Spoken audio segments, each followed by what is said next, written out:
Hello, brothers and sisters. Welcome back to our red letter study, to our greatest sermon ever preached, where we now move on to the next chapter, and in a sense, the next section.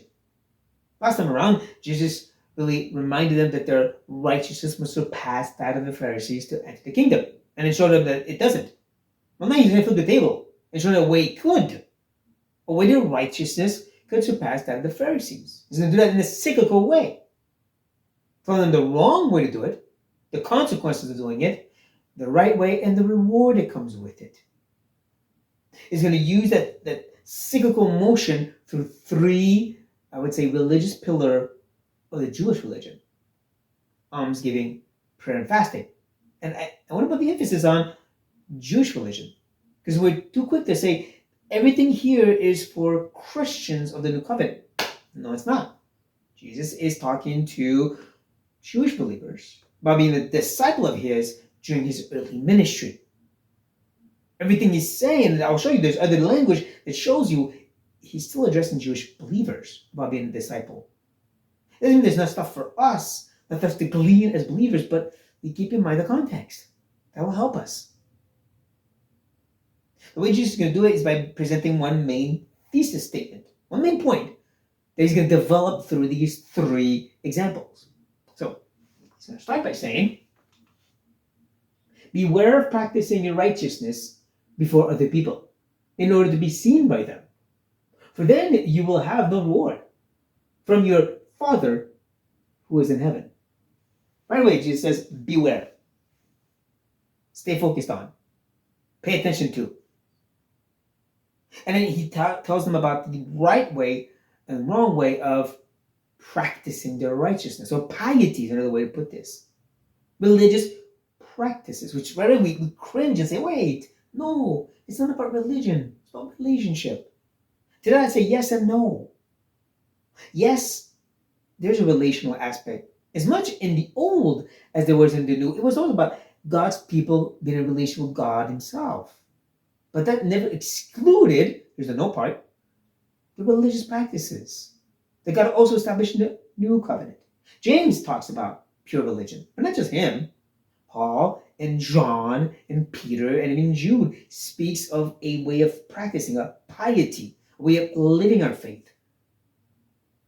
So that there is a sense where there is a call to religious practices, even for us as New Covenant believers. There's a right way and a wrong way. And it's all built off disposition of the heart, the intentions of the heart. Do you want to be seen by God?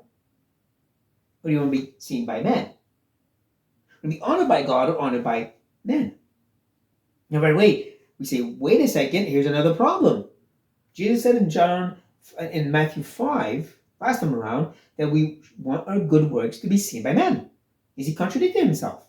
No, for two reasons. The first, good works and righteousness, piety is not the same thing. They intertwine, but not the same thing. The good works is about how you live your life in day-to-day life, right? How you go to work and interact with people.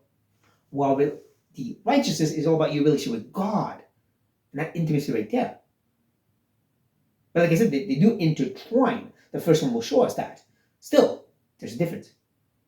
And the second thing, though, which is just as important, and that's in this first section, he adds the fact that it's not just about being seen by men, so they can see God through that. Because ultimately, that's what you want. You want God to be seen. What he talks about in this section, that God will see you. There's a sense where you want God to see you and that him be seen through you. See, it doesn't contradict, it completes itself. A bit like James doesn't contradict Paul. He completes what Paul is saying about a faith that is active. So faith and works don't completely separate themselves. They just complete each other. Same thing here. You want these good works to be seen by men because what you want them to see is God. You want your spiritual practice, your righteousness to be seen by God because you want God to be glorified through that. So it completes itself. Again, it's all about the intentions of the heart. Do you want to be seen and recognized by men, or seen and rewarded by God? Now that's some of the language that I was speaking about. The word reward literally means to pay, to something that's due, that's owed, it's merited. Well, when you look at the New Covenant, and from the writings of Paul, for example, like in Romans, he makes it clear that it's never about merit. It's always about grace, unmerited favor. So, but the fact that we are in Christ, He did it all. We hide in Him. Well, we do serve faithfully out of love for God, and there is beautiful recompense for it. But it's out of grace, not of merit, compared to the Old Covenant, which is way more about merit. About if you do, you will be blessed. If you don't, you'll be cursed. There was still grace there, but there was more of a sense of do and get the reward. Here is more of grace. So, like I said, it's the wording shows us this is not new covenant, absolutely new covenant application. So there is stuff to be applied to us, as we'll see. We continue with the first example. The first we're going to look at, the one we'll look at today, and that's the one of almsgiving. Jesus says, thus, here's the way to apply it. First of all, when you give to the needy, or when you do almsgiving, sound no trumpet before you, as the hypocrites do in the synagogues and in the streets, and they may be praised by others. Truly, I say to you, they have received their reward. There's probably nobody literally going around with a trumpet.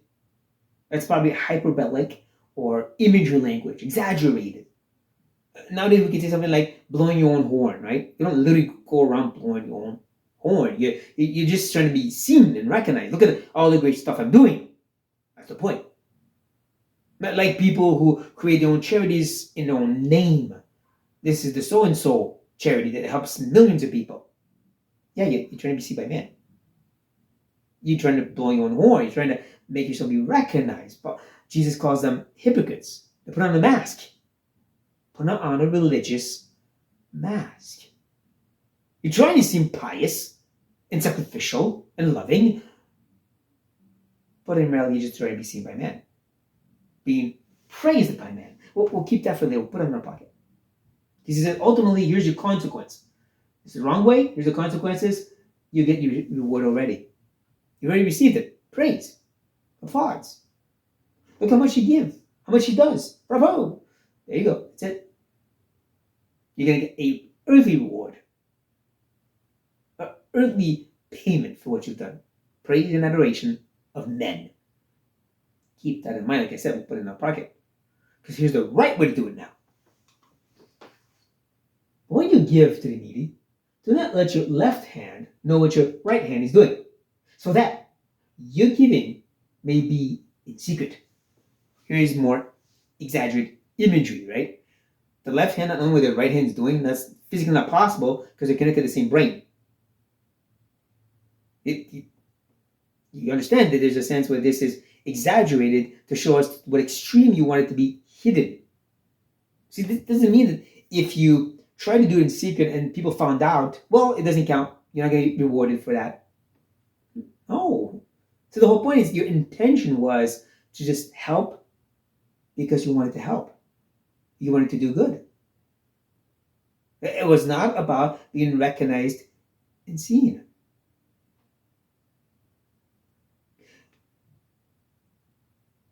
You really wanted to be so extremely hidden to the point that your left brain didn't know what the right brain was doing.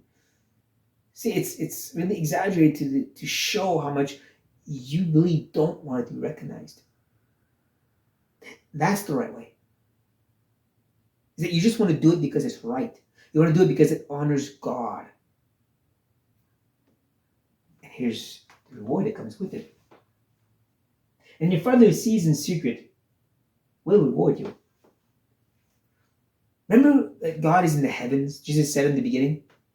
That's not for nothing. So contrary to man who can only see your actions, he can see the depth of the heart from heaven. He gives the true intentions, even more than you can see. That's the secret part, right? You may think you're doing it because you honor God, but there's a sense where you're doing it to be seen. He sees that. He knows that. And there'll be consequences for that, but he sees in secret the depth of your heart, true intentions, and he rewards accordingly. This is where we have to ask the question of, what's this reward? Well, I go back in my pocket. And we just saw it in a sense, praised by men, right? That's the earthly praising for the reward of those trying to be seen by men. Now, what's the flip side then, in a sense? We know that the final judgment, we will be judged according to the good and the evil we've done, and there's a sense of crowns, rewards. Rewards that will be to praise us, but then to take that praise and give it back to Jesus. Because he's the one who lived through us. He's the one that lived in us. So he's the one that gets the reward for it. Right? So that's the whole thing. That's the whole intention aspect. What did you want? I want Christ to be seen through that. I want him to be honored because he saved me and he changed me and he lives through me. And I want, not just here on earth, but when I get to heaven, when I get these, be seen before all the angels and the believers, I want everyone to see how amazing Christ is and what he did in my life. And so I give them right back to him and say, he did all this. That's the great praise and reward, I believe. Just how much you're going to honor God. God sees that, and that's what he rewards. That's for all of us. But there's a good application. See, this idea of almsgiving, this idea of giving to the needy, it comes really to strike at the heart of modern day tithe preachers. Those who say you have to give the tithes. Christian, you need to give 10% to your church, at least. Yeah.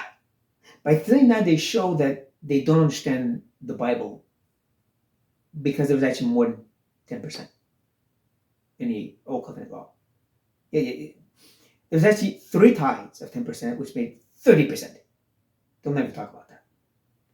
They'll never mention the fact that, yes, there was one of them was to give to the temple to provide for the Levites. They'll put all the emphasis on that. Give to the church for the passion.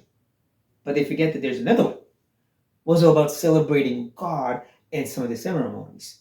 You go with food and drink, and that was a tithe to glorify God. Or the ones about the poor. Once a year, when it was time to reap, you would take 10% and leave it out for the poor in your village. That was a call for each family, each people, to do it for them. You don't go give it to the temple will take it. No. You provide it for them yourself. And when you look at the New Testament, there's also a lot of calls to you take care of people. Don't just give to the church and say the church will do it. No, you do it. James talks about it. But if you see your brother and sister in need, go talk to the church and look, they can help them. No, you help them. You take care of them. You provide, you rescue. There's a lot of call for us to do it, not say the church will do it. So there's a sense where that's a good application right now. With the intention of the heart, it says, oh, I want God to be glorified, and for the love I have for him to be shown to the world. And I'll do that in a way that maybe nobody sees. And I'll do it myself to the people around me.